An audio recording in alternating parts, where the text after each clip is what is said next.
সমবাহু ত্রিভুজ কাকে বলে? যে ত্রিভুজের তিনটা বাহু পরস্পর সমান তাকে সমবাহু ত্রিভুজ বলে। দেখো এই যে একটা সমবাহু ত্রিভুজ আছে, এইখানে বাহুগুলো হচ্ছে এ বি বাহু, বিসি বাহু এবং সি এ অথবা এসি বাহু। এই বাহুগুলোর মান যদি সমান হয়, অর্থাৎ মনে করো এই বাহুটার দৈর্ঘ্য হচ্ছে এ, এই বাহুটার দৈর্ঘ্য হবে এ, এই বাহুটার দৈর্ঘ্য যদি এ হয় তখন তাকে সমবাহু ত্রিভুজ বলা হবে। আমরা এই ত্রিভুজের নামকরণটা এইভাবে করতে পারি, এ বি, এই বাহুটা হচ্ছে এ বি, এই বাহুটা হচ্ছে BC, A B equal to BC equal to এই বাহুটা হচ্ছে সি এ অথবা এসি, সি এ এইটার মান হবে এ। এটা হচ্ছে সমবাহু ত্রিভুজের শর্ত। এখন এই সমবাহু ত্রিভুজের কিছু বৈশিষ্ট্য আছে, একটু বৈশিষ্ট্যগুলো দেখো। প্রথম বৈশিষ্ট্য হচ্ছে সমবাহু ত্রিভুজের প্রতিটা বাহু পরস্পর সমান হবে, সেটা তো আমরা সংজ্ঞার মধ্যেই বলছি। সমবাহু ত্রিভুজের প্রতিটি কোণ পরস্পর সমান হবে, অর্থাৎ এইখানে বোঝাচ্ছে সমবাহু ত্রিভুজের অন্তস্থ কোণগুলোও সমান হবে, বহিস্থ কোণগুলোও সমান হবে। এখন কোণ বলতে বোঝায় আমাদের এই যে এই কোণটা, এই কোণটা এবং এই কোণটা, এই তিনটা কোণের মান সবসময় সমান হবে।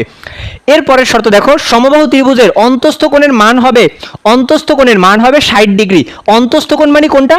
অন্তস্থ কোণ মানে হচ্ছে গিয়ে ভেতরের কোণ, অন্ত মানে ভেতরে, তাহলে ভেতরের কোণগুলোর মান হবে 60 ডিগ্রি। দেখো সমবাহু ত্রিভুজের ভেতরে কোণ কোনটা কোনটা আছে, এই যে এইটা হবে 60 ডিগ্রি, এইটা হবে 60 ডিগ্রি, এইটা হবে 60 ডিগ্রি, প্রতিটা কোণের মান হবে 60 ডিগ্রি।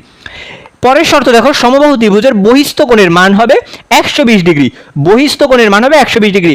অন্তস্থ মানে ভেতরের কোণ, বহিস্থ মানে তাহলে বাইরের কোণ। দেখো তো এখানে বাইরের কোণ কোনটা আছে, আমরা যদি এইখানের এই বাহুটাকে একটু বর্ধিত করি, দেখো এই যে বাইরে একটা কোণ উৎপন্ন হচ্ছে, এই কোণটার মান হবে আমাদের 120 ডিগ্রি। 120 ডিগ্রি কেন? কারণ আমরা জানি এক সরল কোণ সমান 180 ডিগ্রি, সম্পূর্ণ কোণটা যদি 180 হয় তার থেকে 60 বিয়োগ করলে বাইরের কোণটা পেয়ে যাবো 120 ডিগ্রি। আবার দেখো আমরা যদি এই কোণটাকে, এই বাহুটাকে বর্ধিত করি, এই বাহুকে বর্ধিত করলে তাহলে আমাদের এইখানে যেই কোণটা উৎপন্ন হচ্ছে, এই যে যেই কোণটা উৎপন্ন হচ্ছে এই কোণটা হবে আমাদের 120 ডিগ্রি।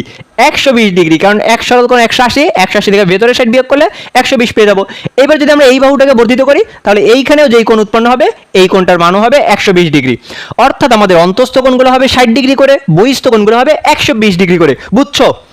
এবার দেখো পরের শর্ত, সমবাহু ত্রিভুজের অন্তস্থ তিন কোণের সমষ্টি, অন্তস্থ কোণ এই যে তিনটা কোণ আছে তাদের সমষ্টি কত হবে? অন্তস্থ কোণগুলোর সমষ্টি হবে 180 ডিগ্রি। দেখো এই যে 60 60 60, তিনটা 60 যোগ করো 180 পেয়ে যাবো। এরপরে পরের শর্ত, সমবাহু ত্রিভুজের বহিস্থ কোণগুলোর সমষ্টি হবে, বহিস্থ কোণের সমষ্টি হবে 360 ডিগ্রি। বহিস্থ কোণ মানে যে বাইরের কোণগুলো, এইটা 120 120 120, তিনটা কোণ যোগ করো 360 ডিগ্রি হয়ে যাবে। অন্তস্থ কোণ প্রতিটা কোণের মান 60 ডিগ্রি, বহিস্থ প্রতিটা কোণের মান 120 ডিগ্রি। অন্তস্থ কোণগুলোর সমষ্টি 180 ডিগ্রি, বহিস্থ কোণগুলোর সমষ্টি 360 ডিগ্রি। বুঝছো? এইগুলো হচ্ছে সমবাহু ত্রিভুজের একদম বেসিক শর্তগুলো। এবার আমরা কিছু সূত্র দেখব। সমবাহু ত্রিভুজের তিনটা সূত্র আছে মাত্র, পরিসীমার সূত্র আছে, ক্ষেত্রফলের সূত্র এবং মধ্যমার সূত্র।